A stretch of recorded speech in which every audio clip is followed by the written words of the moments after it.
پروین نے پچھلی رات ایک خواب دیکھا۔ خواب میں ایک شخص کے بازو اس کی کمر کے گرد لپٹے ہوئے تھے۔ ہونٹوں پر بوسہ دینے کے بعد اس نے کہا تھا کہ اس کی آنکھ کے کونے پر موجود تل کو بھی چومے۔ پھر وہ صبح کے غیر معمولی وقت پر جاگ گئی، 7:00 بعد۔ جب اس نے سوچا کہ آج ثالث اسے شادی کی تجویز لے کر آنے والا ہے تو کسی انجانے سبب اس کے دل میں ہلکی سی گھبراہٹ پیدا ہوئی۔ وہ فوراً بستر سے اٹھ کھڑی ہوئی، باہر چند چکر لگانے اور حارث کو اسکول چھوڑنے کے بعد بھی وہ خود کو سخت بیزار محسوس کر رہی تھی۔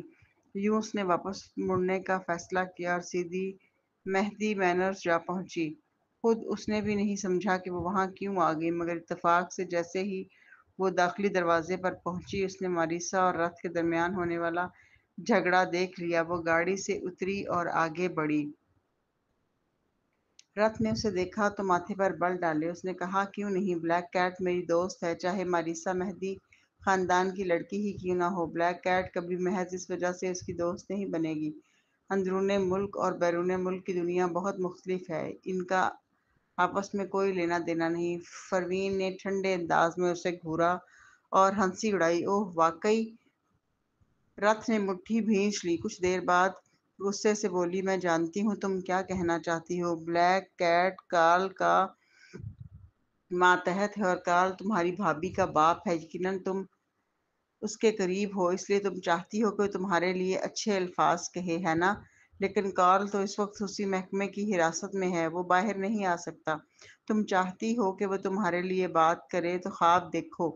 اس نے ماریسا کی طرف دیکھا اور کہا، میں کل بلیک کیٹ کے ساتھ آخری انٹروگیشن پلان تیار کروں گی، اس سے پہلے تک تمہارے پاس سوچنے کا وقت ہے۔ ماریسا نے بالوں میں ہاتھ پھیرا اور مسکراتے ہوئے دلکش آواز میں کہا، کل کا انتظار کرنے کی ضرورت نہیں، میں نے کہا تھا نا، نکل جاؤ تم۔ رتھ نے گہری سانس لی، سر جھکایا اور بولی، ٹھیک ہے، اپنے فیصلے پر پچھتانا مت۔ یہ کہہ کر اس نے پروین کو ایک بار پھر دیکھا اور پھر پلٹ کر چلی گئی۔ رتھ کے جانے کے بعد ماریسا نے پروین سے پوچھا، تم یہاں کیوں آئی ہو پروین؟ پروین نے آسمان کی طرف دیکھا اور اچانک کہا، تمہیں لینے کے لیے، کام پر۔ ماریسا کی آنکھیں دمک اٹھیں، اس نے فوراً پروین کا بازو پکڑ لیا اور خوش ہو کر بولی، واقعی یہ تو کمال ہو گیا، ویسے ثالث صبح سویرے ہی باہر چلا گیا تھا، پتہ نہیں کہاں گیا۔ یہ سن کر پروین کو یہ جاننے میں دیر نہ لگی کہ ثالث گھر پر نہیں ہے۔ یہی سوچ کر اس کا محل میں جانے کا دل مزید نہ چاہا، کیونکہ فیملی میں اس کی دلچسپی صرف ایک ہی شخص میں تھی۔ یوں وہ ماریسا کو لے کر جیپ میں بیٹھی اور دونوں خصوصی محکمے کی طرف نکل پڑے۔ جب وہ دونوں خصوصی محکمے پہنچے تو دیکھا کہ رتھ پہلے سے وہاں موجود تھی۔ جیسے ہی وہ لاؤنج میں داخل ہوئیں، رتھ نے کہا، سب لوگ دھیان دیں، کچھ دیر میں آپ لوگوں کو سوال نامہ ای میل کروں گی، لیکن آپ سب کو پہلے ایک رازداری معاہدے پر دستخط کرنا ہوں گے۔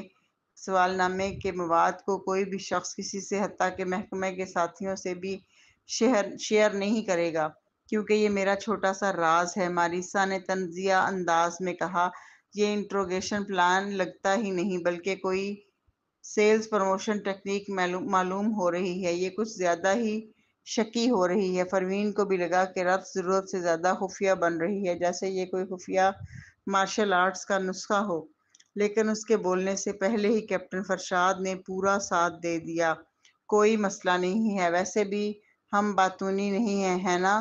میں سب سے پہلے دستخط کرتا ہوں۔ رتھ مسکرائی، اس نے فرشاد کو معاہدے کی کاپی پکڑائی۔ معاف کیجیے گا کیپٹن فرشاد، لیکن یہ ماہر نفسیات کے درمیان تجارتی راز ہے، میں اسے بدل نہیں سکتی، اس لیے سوال نامے کی معلومات کو خفیہ رکھنا لازمی ہے۔ میں سمجھتا ہوں، فرشاد نے سنجیدگی سے کہا، چاہے تم مجھ سے پوچھو کہ میں دن میں کتنے کھانے کھاتا ہوں، میں سب لکھ دوں گا، یہ کام ہے، اور ویسے بھی ماہرین کے انوکھے طریقے ہونا عام بات ہے۔ یہ کہہ کر اس نے معاہدے پر دستخط کر دیے۔ جب فرشاد نے پہل کی تو باقی سب نے بھی دستخط کر دیے۔ ماریسا نے ابرو اچکا کر پروین سے پوچھا، ہم بھی دستخط کریں؟ پروین کی بلی جیسی آنکھوں میں شرارت چمکی، اس نے کہا، ہاں۔ وہ یقیناً دیکھنا چاہتی تھی کہ رتھ آخر کیا کرنے والی ہے، کیوں قیدی سے انٹروگیشن کے لیے پہلے انٹروگیٹرز کی شخصیت کو جاننا چاہتی ہے۔ کیا وہ انٹروگیٹر کی شخصیت کے مطابق الگ الگ منصوبے بنائے گی؟ کیوں اسے لگ رہا تھا کہ رد کا فوکس بالکل الٹا ہے؟ پروین آگے بڑھی اور رازداری معاہدے کی شقوں کو غور سے دیکھا۔ یہ دیکھ کر کہ اس میں کوئی چال نہیں ہے، اس نے دستخط کر دیے۔ ماریسا نے بھی کچھ لمحے سوچا اور دستخط کر دیے۔ دستخط کے بعد اس نے آہستہ سے پروین سے کہا، حالانکہ مجھے پتا ہے کہ اب میری بلیک کیٹ سے ملاقات نہیں ہو سکے گی اور نہ ہی میں اس کی پسند حاصل کر سکوں گی، پھر بھی میرا دل چاہتا ہے کہ میں بلیک کیٹ کے انٹروگیشن پرپوزلز کا حصہ بنوں۔ اس کی اداس صورت دیکھ کر پروین نے کچھ لمحے سوچا اور پھر کہا، بلیک کیٹ میں کوئی خاص بات نہیں، بس ایک عام انسان ہے۔ ماریسا فوراً بے چین ہو گئی۔ یہ صرف اس لیے ہے کہ یہ بات تم کہہ رہی ہو اور تم خوبصورت بھی ہو، اس لیے میں برا نہیں مان رہی۔ اگر یہ کسی اور نے کہا ہوتا تو میں اس کے منہ پر مکہ مار دیتی۔ تمہیں پتا ہے بلیک کیٹ کی شہرت کیسے بنی؟ ماریسا نے پرجوش انداز میں کہا۔ بلیک کیٹ کو ایک پاگل قاتل کو مارنے کا ٹاسک دیا گیا تھا، لیکن اس کے ارد گرد ہر وقت لوگ جمع رہتے تھے۔ اس کے علاوہ وہ آدمی برسوں سے قاتلوں کے نشانے پر رہا تھا، اس لیے بہت محتاط تھا۔ اس نے اپنے گھر میں 10 الگ الگ کمرے رکھے تھے اور ہر رات مختلف کمرے میں سوتا تھا۔ صرف اس کا بٹلر جانتا تھا کہ وہ کس کمرے میں ہے، اور یہ سب جانتے تھے کہ بٹلر اس کے لیے بہت وفادار ہے۔ اس نے اس کے لیے 18 گولیاں بھی کھا لی تھیں، یہاں تک کہ جب بٹلر پکڑا گیا تو بھی اس نے کمرے کا راز نہیں بتایا، لیکن بلیک کیٹ نے کر دکھایا۔ اس شخص کو بستر پر خاموشی سے مار دیا گیا۔ جب اگلی صبح اس کی لاش ملی تو سب کو پتہ چلا کہ بٹلر کو اغوا کیا گیا تھا اور کسی طریقے سے بلیک کیٹ نے اس سے راز اگلوا لیا تھا۔ ماریسا یہ سب بتاتے ہوئے جوش میں آ گئی تھی۔ کیا یہ بہت زبردست نہیں لگتا پروین؟ پروین کچھ لمحے کے لیے رکی، پھر آہستہ سے سانس لی۔ یہ تو کئی سال پرانی بات تھی، اب لوگ اب بھی اس کا ذکر اتنے جوش سے کر رہے تھے۔ اس نے چھت کی طرف دیکھا اور آہستہ سے کہا، ویسے تم پہلے ہی بلیک کیٹ سے مل چکی ہو۔ دونوں کے درمیان اچانک خاموشی چھا گئی۔ پروین، جس نے سچائی کا ایک حصہ بتانے کا فیصلہ کیا تھا، ماریسا کی طرف دیکھا۔ جیسے ہی وہ کچھ کہنے والی تھی، ماریسا نے آہ بھری اور پوچھا، تمہیں کیسے پتا چلا؟ پروین، ماریسا نے تھوڑی ہاتھ پر رکھی اور کہا، میں واقعی بلیک کیٹ کو پہلے دیکھ چکی ہوں، اگرچہ میں اس کا چہرہ اچھی طرح نہیں دیکھ پائی، لیکن مجھے یقین ہے کہ وہ ضرور ایک دلکش اور خوبصورت آدمی ہوگا۔ ماریسا نے ایک اور نرم آہ بھری اور بولی، تمہیں شاید یہ مضحکہ خیز لگے، لیکن جب مجھے 1 سال پہلے بلیک کیٹ کے بارے میں خبر ملی تو مجھے اسے گرفتار کرنے بھیجا گیا تھا۔ تمہیں پتہ ہونا چاہیے کہ بلیک کیٹ ایک بین الاقوامی سطح پر مطلوب مجرم ہے، لیکن جب میں وہاں پہنچی تو میں نے اسے گرفتار نہیں کیا بلکہ خاموشی سے جانے دیا۔ اس دن وہ پورے سیاہ لباس میں ملبوس تھا۔ بلیک کیٹ زیادہ لمبا نہیں ہے، بس 5 فٹ 7 انچ کے قریب، لیکن وہ انتہائی پھرتیلا ہے۔ میں نے صرف اس کی پشت دیکھی اور اس کا چہرہ صحیح نہیں دیکھ سکی، لیکن اس کی وہی نیم رخ کی جھلک مجھے اس پر دیوانہ وار فدا کر گئی ہے۔ پروین حیران ہوئی۔ رکو، یہ کہانی کچھ عجیب رخ کیوں اختیار کر رہی ہے؟ ماریسا نے چہرہ ڈھانپ لیا اور بات جاری رکھی۔ یہ سب بلند آواز میں کہا، مجھے شرمندہ کر رہا ہے۔ اگر یہ مجھے دوسرے خوبصورت مردوں کو دیکھنے سے نہیں روکتا، لیکن اگر بلیک کیٹ مجھے چاہے تو میں باقی سارے مرد، سارے مچھلی کے تالاب کو چھوڑ کر سیدھا اس کی باہوں میں جا گرنے کے لیے تیار ہوں۔ پروین کچھ کہنا چاہتی تھی مگر اچانک کسی نے ماریسا کو پکارا۔ ماریسا نے فوراً پروین کے کندھے پر ہاتھ رکھا اور کہا، میں چلتی ہوں پروین۔ پھر جاتے جاتے وہ رکی اور دوبارہ پلٹ کر کہا، میں واقعی بلیک کیٹ سے مل چکی ہوں، اس لیے تمہیں یہ سوچنے کی ضرورت نہیں کہ میری اس سے ملاقات نہ ہونے کی وجہ تم ہو۔ تمہیں قصوروار یا شرمندہ محسوس ہونے کی ضرورت نہیں، اس بارے میں زیادہ نہ سوچو۔ پھر ماریسا چلی گئی۔ کچھ فاصلے پر جا کر اس نے ہاتھوں سے دل کا نشان بھی بنایا۔ پروین کی ہونٹوں کے کنارے ہلکے سے کھنچ گئے۔ تب اس نے سمجھا کہ ماریسا شاید جان بوجھ کر یہ سب کہہ رہی تھی تاکہ وہ خود کو قصوروار نہ سمجھے۔ پروین نے پیشانی تھامی اور اپنے دفتر واپس آ گئی۔ کچھ ہی دیر پہلے اسے رتھ کی ای میل ملی، غالباً وہی سوال نامہ تھا جب اس نے تجسس سے فائل کھولی کہ اس میں بالکل عام سوال تھے، مثلا تمہیں کون سا رنگ پسند ہے، تم کیا کھانا پسند کرتی ہو، تم روزانہ کتنی دیر سوتی ہو، اور اس طرح کی نجی زندگی سے متعلق کئی اور باتیں۔ پروین کو یہ سب کچھ بے معنی اور بورنگ لگ رہا تھا۔ اس نے لاپرواہی سے فارم پر کیا اور واپس بھیج دیا۔ اسی وقت اس کا فون بجا، اس نے دیکھا تو وہ ثالث تھا۔ پروین نے جلدی سے کال اٹھائی اور پوچھا، کیا آپ اسمتھ مینر میں ہیں؟ میں وہاں سے واپس آ چکا ہوں۔ یہ سنتے ہی پروین نے غلط سمجھا کہ ایان نے ثالث کو گھر میں داخل ہونے نہیں دیا۔ اس نے تسلی دی، شاید وہ مجھ سے جدا ہونے کا غم برداشت نہیں کر پا رہے، لیکن میں اپنی زندگی کے فیصلے خود کر سکتی ہوں۔ میں اب بچی تو نہیں ہوں۔ نہیں، ثالث نے اسے کاٹ دیا، جیسے ہنسی اور حیرت کے بیچ میں ہو۔ اس نے کہا، تمہارے والد یعنی میرے مستقبل کے سسر نے ہماری شادی کے لیے ہاں کر دی ہے۔ پروین اس بار وہ واقعی حیران رہ گئی۔ ایان نے اتنی آسانی سے مان لیا؟ ثالث بھی اتنا ہی حیران تھا۔ اس نے کہا، جب میں وہاں گیا تو بٹلر نے مجھے بغیر پوچھے اندر بلا لیا، اور جب میں نے منگنی کی بات کی تو انکل ایان فوراً مان گئے۔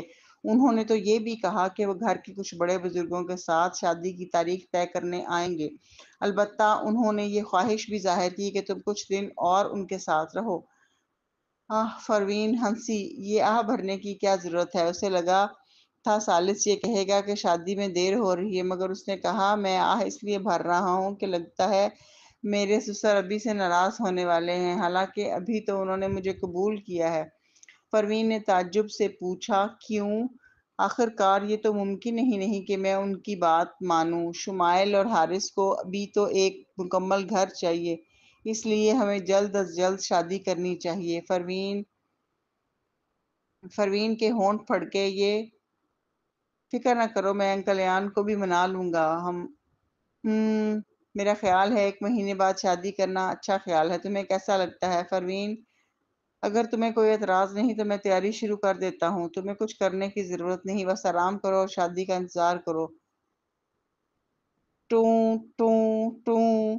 یہ پہلا موقع تھا کہ ثالث نے کال کاٹ دی، جیسے اسے ڈر ہو کہ پروین انکار نہ کر دے۔ پروین نے کچھ دیر فون کو دیکھا۔ 1 مہینے بعد شادی، یہ کچھ زیادہ جلدی نہیں؟ چلو خیر، ویسے بھی وہ ایان کو قائل نہیں کر پائے گا۔ اس نے سوچا کہ فی الحال زیادہ دھیان نہ دے۔ اس نے چہرہ تھپتھپایا، ٹانگیں ڈسک پر رکھیں اور بوریت سے باہر نکل آئی۔ غیر متوقع طور پر اسے ہال سے رت اور ماریسا کی بحث کی آواز سنائی دی۔ رت نے پوچھا، ماریسا تم سوال نامہ کیوں جمع نہیں کر رہی؟